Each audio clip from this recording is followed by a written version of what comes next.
Everyone, मेरा नाम है असिस्टेंट प्रोफेसर नरेश कोरी और आप देख रहे हैं मेरा YouTube channel thermal engineering lecture series.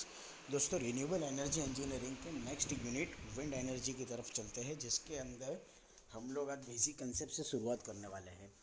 दोस्तों, यूनिवर्सिटी की एग्ज़ाम के लिए मतलब जीटीयू की एग्ज़ाम के लिए विंड एनर्जी काफ़ी इंपॉर्टेंट चैप्टर है, क्योंकि इस चैप्टर में से भी एटलीस्ट 10 to 14 मार्क्स का कंटेंट आप लोगों को पूछा जा सकता है। इस चैप्टर में से 2 थियरी एक एग्जाम्पल के आने के 110% चांसेस है। थियरी काफ़ी इजी है, बेसिक फंडा के साथ में है, जो कि आपके स्कूल में भी आप लोग पढ़ चुके हो। सिर्फ 2 या 3 थियरी ऐसी होगी जो आप लोगों के लिए नहीं होगी, जैसे कि पावर किस तरह से मेजर किया जाता है, पावर कोफिशिएंट किस तरह से होता है, उसकी इक्वेशन क्या है, डेरिवेशन क्या होगा, एक्सेट्रा एक्सेट्रा एक्सेट्रा। बाकी कंसेप्ट आप लोगों के लिए सेम है कि विंड एनर्जी बेसिकली क्या होती है, उसका क्लासिफिकेशन क्या है, किस तरह से उसको आप लोगों को डिफ़ाइन करना है। ठीक है, क्लासिफिकेशन के बेस पर कितने टाइप के विंड टर्बाइन आप लोग पढ़ चुके हो, और वही चीज़ आप लोगों को यहाँ पर पढ़नी है। ठीक है, अभी विंड एनर्जी का बेसिक कंसेप्ट तो आप लोगों को पता होगा कि जनरली हम लोग विंड एनर्जी का क्यों यूज़ करते हैं या विंड एनर्जी क्यों यूटिलाइज की जाती है। तो विंड जो होती है उसकी एक स्पेसिफिक वेलोसिटी होती है। आपको पता होगा कि जब विंड ब्लो हो रही है तो वो एक पर्टिकुलर वेलोसिटी के साथ में, डिफरेंट वेलोसिटीज़ की वैल्यू के साथ में वो ब्लो करती है। ठीक है, तो ये जो विंड की वेलोसिटी है, ये जो हवा है, इस हवा की वेलोसिटी के यूज़ से हम लोग, जिसको हम लोग बोल सकते हैं कि one type of renewable energy, green energy जिसको आप बोल सकते हो, कि एनर्जी का हम लोग प्रोडक्शन करें with the help of rotating the turbine.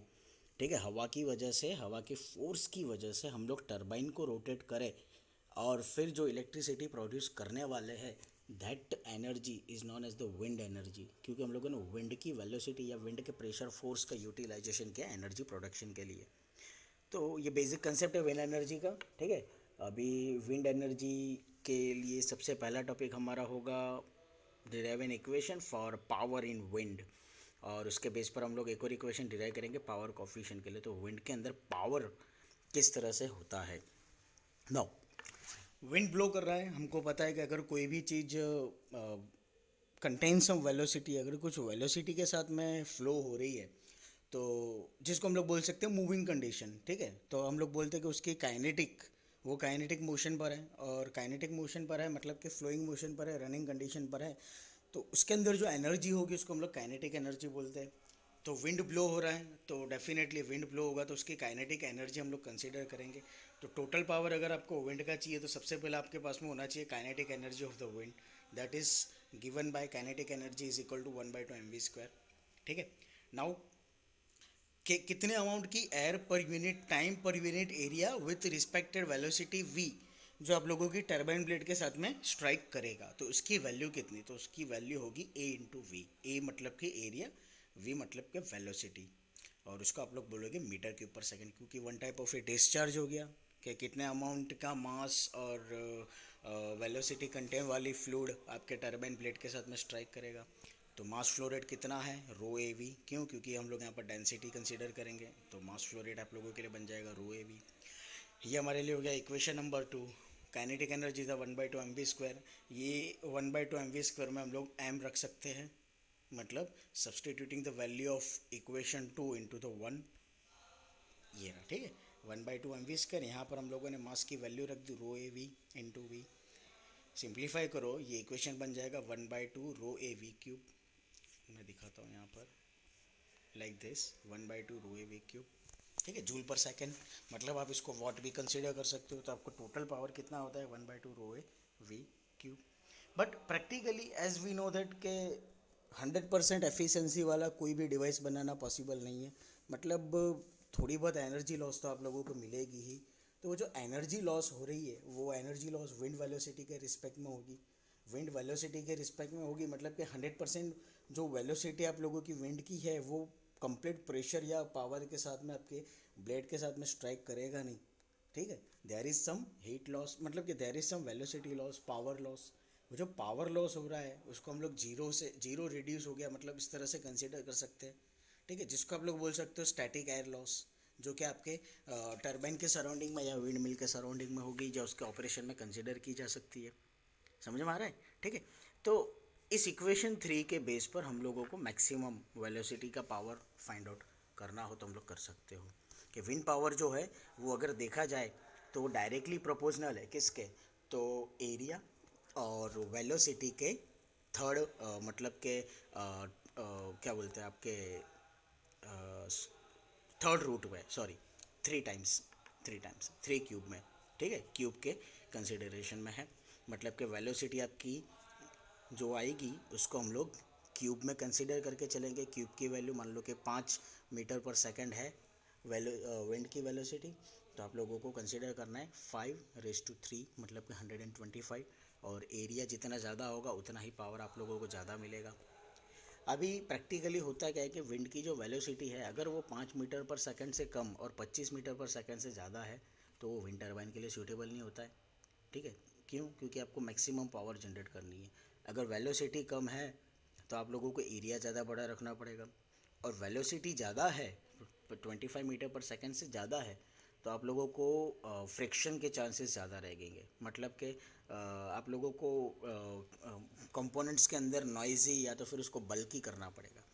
अब अगर वेलोसिटी कम है तो होता क्या है कि हम लोगों को लार्जर एरिया को कवर करना पड़ेगा।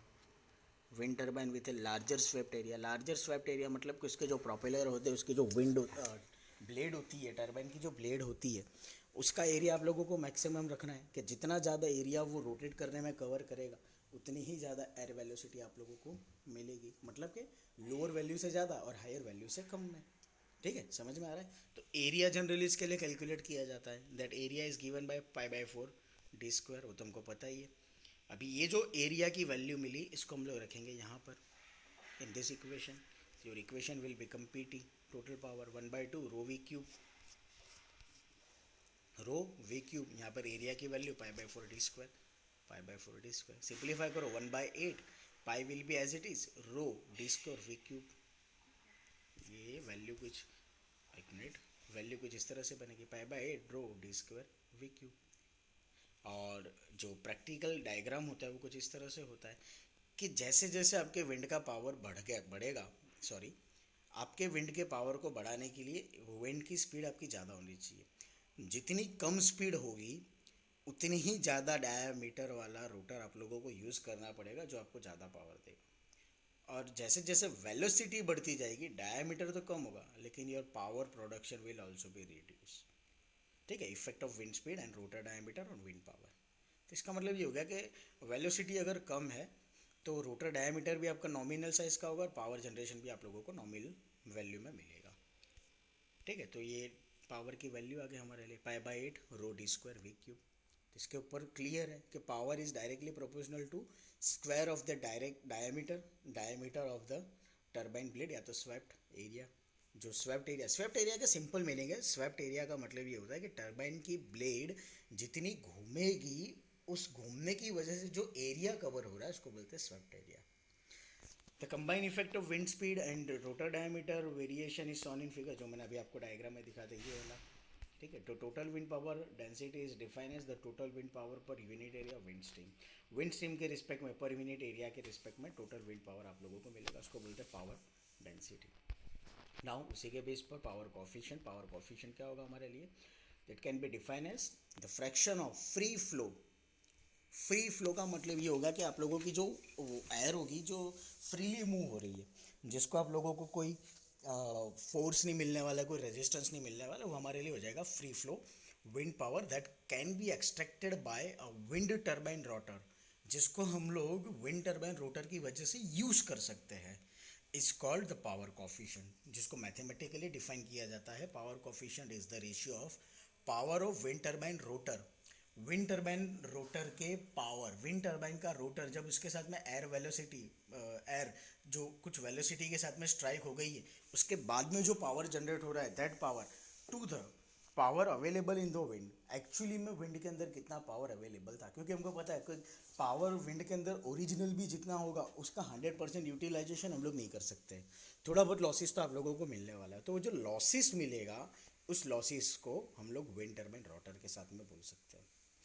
प्रैक्टिकली क्या होता है कि हम लोगों को थियरिटिकल वैल्यू मिलती है, प्रैक्टिकली नहीं, सॉरी, थियरिटिकल वैल्यू इस इक्वेशन के बेस पर डिफाइन की गई है कि जो पावर कोफिशिएंट होता है उसकी वैल्यू होती है 0.593।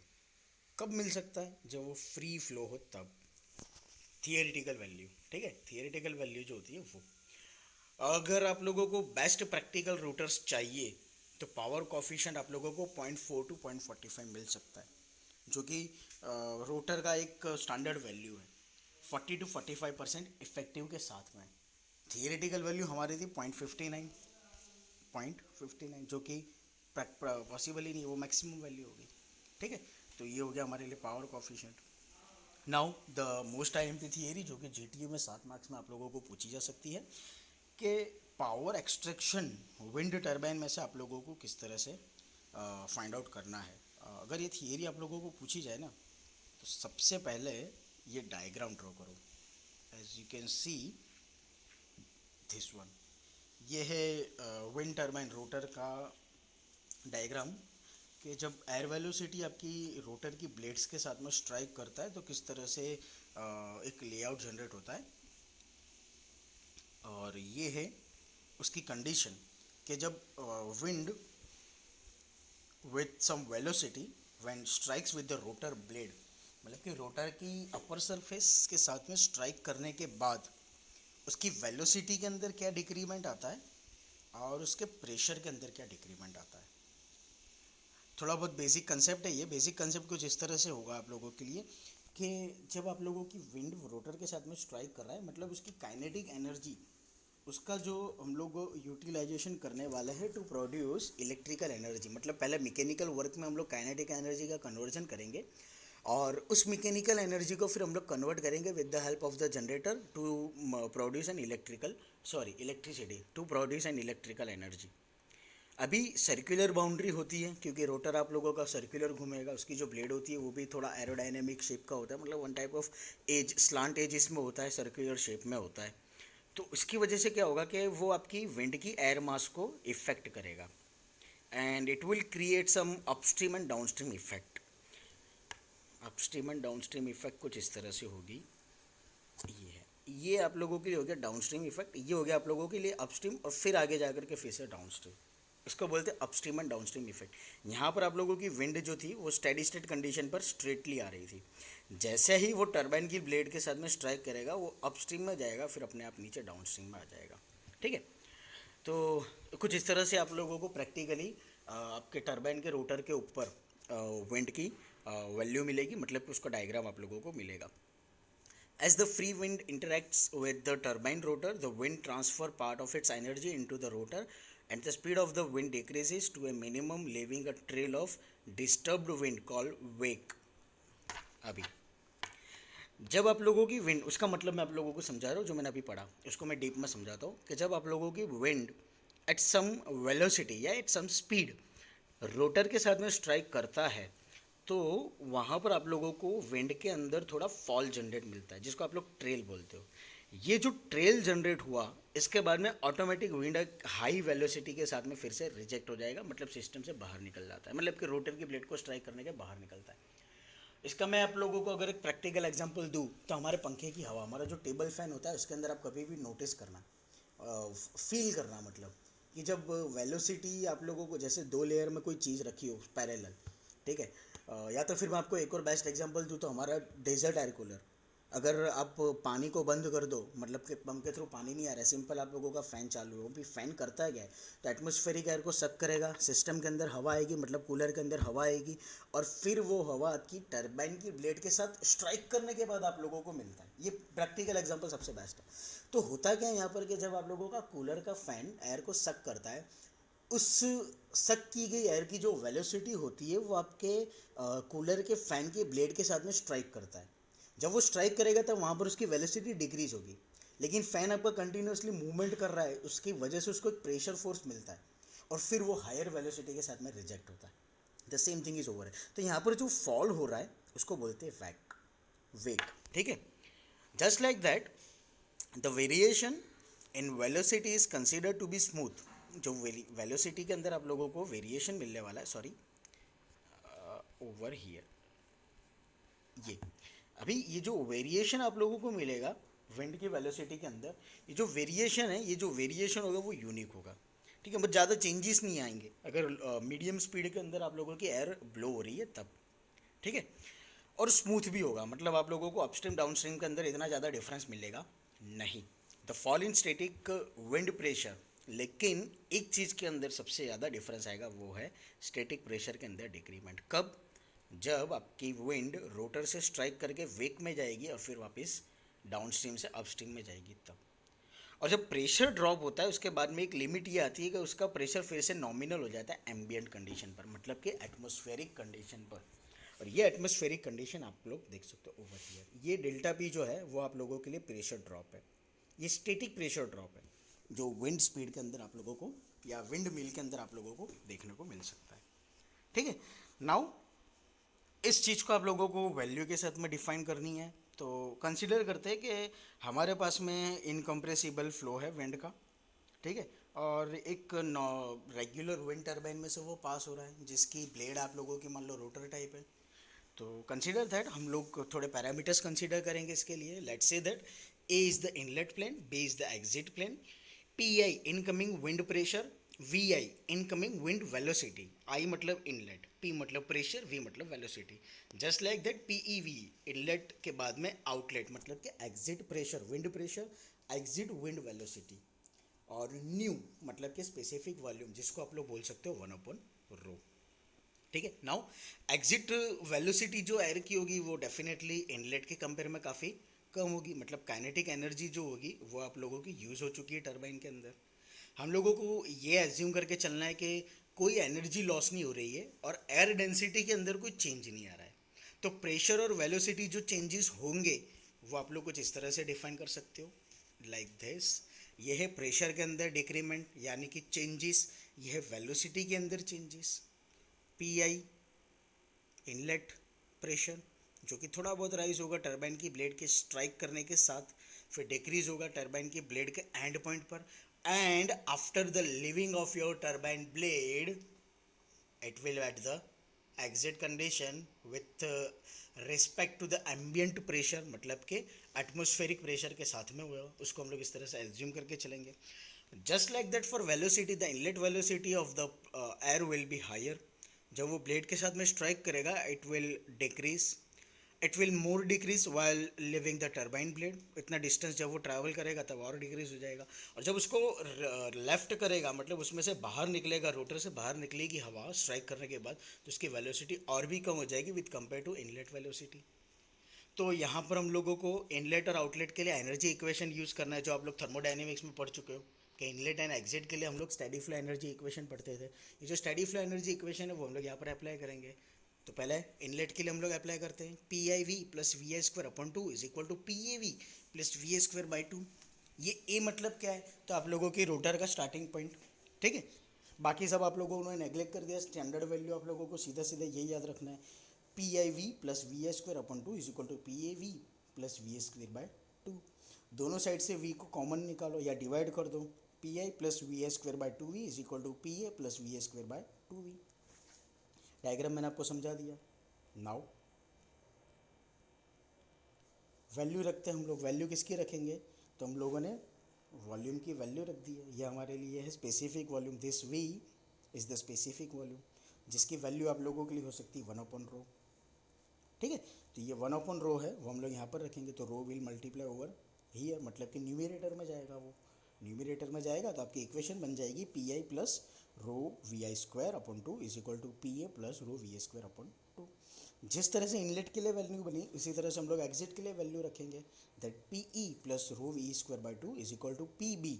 क्यों पी बी? क्योंकि आपके रोटर का एग्जिट पॉइंट है, उसके बाद में आप लोगों को परमानेंट एग्जिट मिलता है, मतलब प्रॉपर एग्जिट मिल रहा है, सिस्टम से एग्जिट मिलेगा एयर का, इसीलिए। तो P B plus rho V B square by to.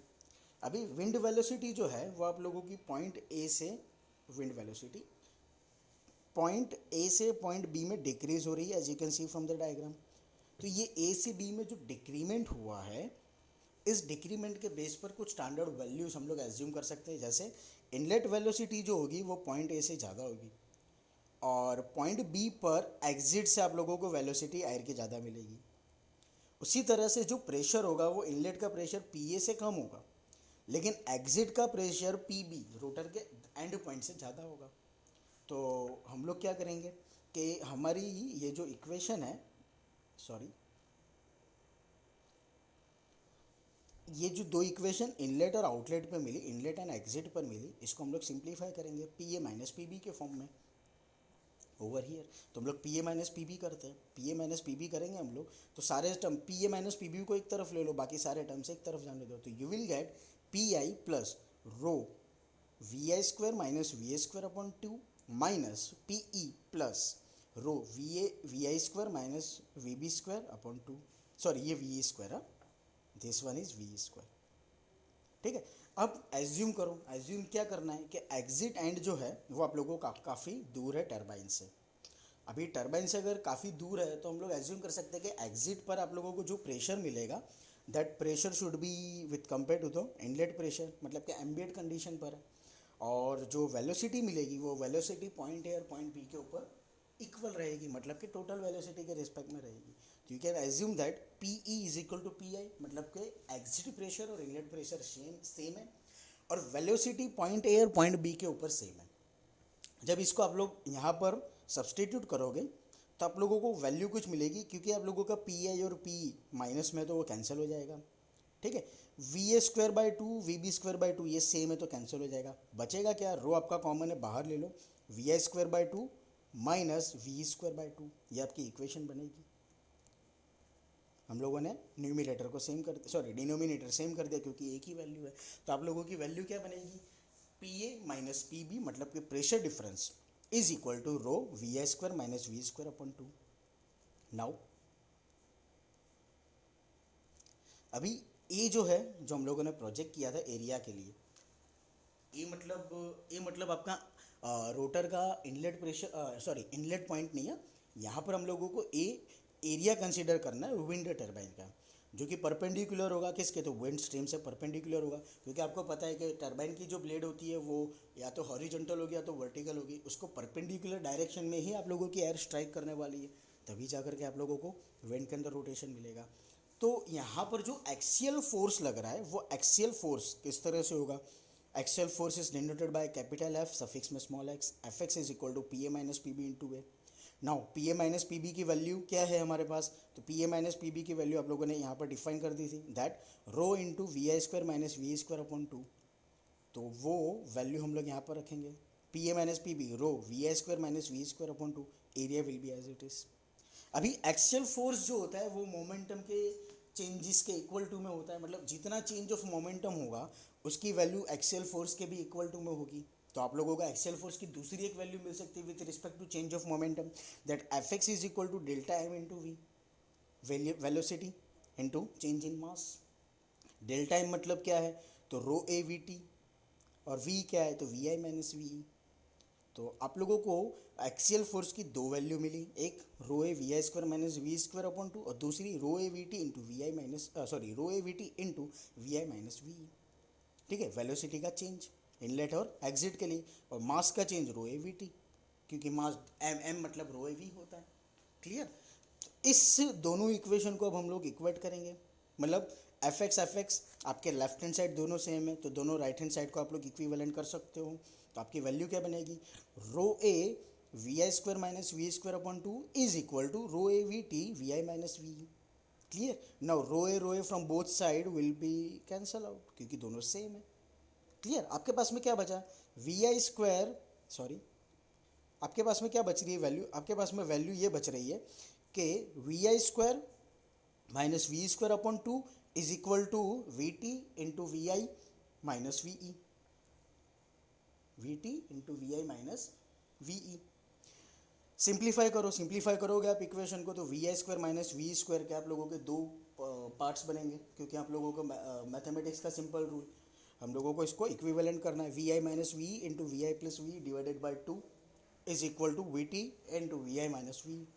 From both side V I minus V will be cancel out. अभी V I minus V cancel हुआ तो हमारे पास में क्या बचे, V T is equal to V T, this one V T is equal to V I plus V divided by 2। तो आप लोगों को वेलोसिटी की वैल्यू मिल रही है कुछ। अब कंसीडर सिस्टम बाउंड्री लेयर के हिसाब से क्या इनलेट और एग्जिट आप लोगों का सेम हो रहा है, मतलब जनरल एनर्जी इक्वेशन के लिए आप लोगों को कंसीडर करना है, तो फ्लो वर्क आप लोगों को मिलेगा। अभी फ्लो वर्क आप लोगों को क्या मिल रहा है, तो flow work is denoted by capital W, kinetic energy at inlet minus kinetic energy at outlet, मतलब क्या एग्जिट, तो V I square minus V square by 2 आप लोग बोल सकते हो। पावर जो होगा वो क्या है, तो one type of rate of work done है, तो P is equal to M V I square minus V square upon 2, but M मतलब क्या है, तो rho A V T, V I square minus V square upon 2। देखो नौ सारे के सारे टर्म्स पूरी थियरी के अंदर रिपीट हो रहे हैं, आप लोगों को टर्म सिर्फ याद रखना है, ठीक है। तो मास की वैल्यू हम लोगों ने रख दी, mass flow rate rho A V T, V square minus V I square minus V square upon 2, तो हाई।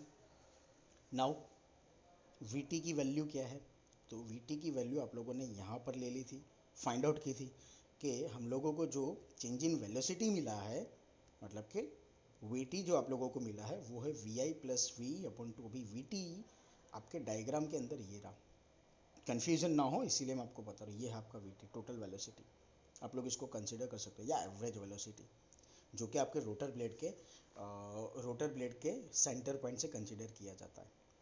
तो आपको वी टी की वैल्यू मिली V I plus V divided by 2। Now ये जो वी टी की वैल्यू मिली इसको हम लोगों ने पावर के इक्वेशन में रख दिया, that power is equal to rho A V I plus V upon 2 into V I square minus V square upon 2। इसको सिंप्लीफाई करेंगे हम लोग, 2 into 2 1/4, rho A as it is V I plus V into V I square minus V square. अब हमको तो maximum power चाहिए, अगर maximum power चाहिए तो एग्जिट के अंदर पावर लॉस कितना हुआ उसके रिस्पेक्ट में एग्जिट के अंदर वेलोसिटी लॉस कितना हुआ उसके बेस पर फाइंड आउट करोगे तो आपको पावर की स्टैंडर्ड वैल्यू मिल जाएगी। तो हम लोग क्या करेंगे, हमारी इस इक्वेशन को डिफ्रेंशिएट करेंगे with respect to exit velocity. तो क्या करोगे आप लोग, रो ए अपॉन 4 एक कांस्टेंट वैल्यू है, ठीक है, इक्विवेलेंट टू जीरो करोगे आप, जब आपके डिफरेंशिएट की गई वैल्यू का आपको मैक्सिमम पावर की वैल्यू मिलेगी, तो इस इक्वेशन के इक्विवेलेंट जीरो जाएगा, लेकिन हमको तो इसको डिफरेंशिएट करना है, तो रो अपन फोर आप लोगों के लिए कांस्टेंट हो गई, जो इक्वल टू के राइट साइड में जाएगा तो जीरो हो जाएगा। अब आपके पास में वैल्यू क्या बचेगी, V I plus V into V I square minus V square. इसको जब आप मल्टीप्लाई करोगे, सिंप्लीफाई करोगे और डिफरेंशिएट करोगे तो आपको वैल्यू क्या मिलेगी, D P by D V E is equal to, मतलब प्रेशर का differentiate with respect to exit velocity of air. तो आपको वैल्यू क्या मिलेगी, 3v² plus 2vi into V minus V I square is equal to 0। इस equation को simplify करोगे आप तो आपको वैल्यू मिलेगी, inlet and exit velocity will be same, या फिर आपको दूसरी वैल्यू मिल सकती है, क्योंकि आप लोगों का इक्वेशन आप लोगों का वो पॉलिनोमियल इक्वेशन हो गया, तो आपको सिंप्लीफिकेशन करना है। तो इक्वेशन में आपको दो वैल्यू मिलेगी, या तो इनलेट और एग्जिट की वेलोसिटी सेम होगी, या तो फिर एग्जिट की वेलोसिटी इनलेट की वेलोसिटी से थर्ड पार्ट में होगी। मतलब मान लो कि आपकी inlet velocity 18 metre per second है, तो with respect to this equation, मतलब V E is equal to 1/3 V I, इसके रिस्पेक्ट में आपकी एग्जिट वेलोसिटी हो जाएगी 6 मीटर पर सेकेंड, क्योंकि थर्ड पार्ट में हो गई, थर्ड पोर्शन में हो गई है, 3 डिवाइड हो गई है इनलेट वेलोसिटी के वैल्यू के रिस्पेक्ट में। तो आप लोगों को वेलोसिटी की वैल्यू मिल जाएगी। मतलब क्या हुआ कि वी ई की जो वैल्यू है ऑप्शनल के तौर पर, वो वी आई के रिस्पेक्ट में थर्ड पार्ट में आ जाएगी, थर्ड पार्ट में, यानी कि थर्ड पोर्शन में चली जाएगी, तीसरे भाग की हो जाएगी। समझ में आ रहा है, क्लियर, ठीक है। तो ये आप लोगों के लिए कंडीशन होगी, किसके लिए, तो मैक्सिमम पावर के लिए। कौन सी वैल्यू है, तो ये ऑप्टिमम एग्जिट वेलोसिटी, ऑप्टिमम मतलब स्टैंडर्ड वैल्यू, इतनी वैल्यू आप लोगों को मिल सकती है। ये वैल्यू जब हम लोग हमारी इक्वेशन के अंदर रखेंगे, हमारी इस इक्वेशन के अंदर P is equal to 1/4 rho A V I plus V E into V I square minus V square, इसके अंदर जब हम लोग वैल्यू रखेंगे, किसकी वैल्यू, तो वी ई की वैल्यू, ऑप्टिमम वैल्यू, तो आप लोगों को सिंप्लीफिकेशन करने पर मैक्सिमम पावर की एक स्टैंडर्ड वैल्यू मिलेगी, वो है 8/27 rho A V I cube, जो कि आप लोगों का आंसर है मैक्सिमम पावर के लिए, ठीक है। अभी इसी के बेस पर आइडियल और मैक्सिमम थियोरेटिकल एफिशिएंसी अगर आपको फाइंड आउट करनी है तो आपको क्या करना है, तो एफिशिएंसी का फॉर्मूला यूज करो, maximum power to the total power. Maximum power आप लोगों ने अभी फाइंड आउट किया 8/27 rho A V I cube, total power भी आप लोगों ने फाइंड आउट किया था 1/2 रो ए वी आई क्यूब, ठीक है। Rho A V I cube will be cancel out, 8/27 divided by 1/2 होगा, इसको सिंप्लीफिकेशन करोगे तो आपको वैल्यू मिलेगी 16/27, इसको सिंप्लीफाई करोगे तो आपको मिलेगा वैल्यू 0.593, जो कि आपके थियरी में आ गया कि थियरिटिकली आपकी टरबाइन की जो ब्लेड होती है वो 59% तक की एफिशिएंसी देती है। तो मैक्सिमम एफिशिएंसी अगर आप लोगों को टरबाइन के अंदर चाहिए तो उसकी वैल्यू जाएगी 59.3%, जो कि सिर्फ और सिर्फ प्रैक्टिकल है। थियरिटिकली इतनी वैल्यू अचीव करना मुश्किल है। थियरिटिकली आप लोग 59.3 बता सकते हो, लेकिन प्रैक्टिकली आप लोगों को 59.3 वैल्यू मिलेगी नहीं। क्लियर? ठीक है, तो आप लोगों के लिए वैल्यू प्रैक्टिकली कितनी मिलती है, 40 to 45%। तो ये आप लोगों के लिए वैल्यू होगी मैक्सिमम एफिशिएंसी की भी। अगर आप लोगों को जीटीयू के अंदर क्वेश्चन पूछेंगे ना, तो ट्विस्ट करने के लिए इस तरह से भी पूछ सकते हैं कि टरबाइन की ब्लेड के लिए मैक्सिमम पावर की value 8/27 rho A V I cube define करके बताओ या डिराइव करके बताओ, और उसी के बेस पर मैक्सिमम एफिशिएंसी 0.593 होती है, ये भी आप लोगों को डिफाइन करके दिखाना है। तो क्वेश्चन अगर आप लोगों को ट्विस्ट करके पूछे तो ध्यान रखना है। तो ये था हमारे लिए पावर की वैल्यू। नेक्स्ट में हम लोग इसी के बेस पर, सॉरी एक और चीज़ मैं बताना भूल गया, पावर कॉफिशिएंट अगर आप लोगों को बताना हो तो जो आगे आगे उसी की तरफ से, power output from wind machine to the power available in wind, जिसकी वैल्यू वही है 0.593। तो नेक्स्ट लेक्चर के अंदर फिर हम लोग देखेंगे कि HWAT मतलब हॉरिजॉन्टल एक्सिस विंड टर्बाइन क्या होता है, विंड मशीन या तो विंड टर्बाइन के क्लासिफिकेशन क्या क्या है। पावर के इक्वेशन के अंदर आई होप कि आप लोगों को समझ में आया होगा। अगर कोई क्वेश्चन हो तो मुझसे ज़रूर पूछिएगा। Thank you so much.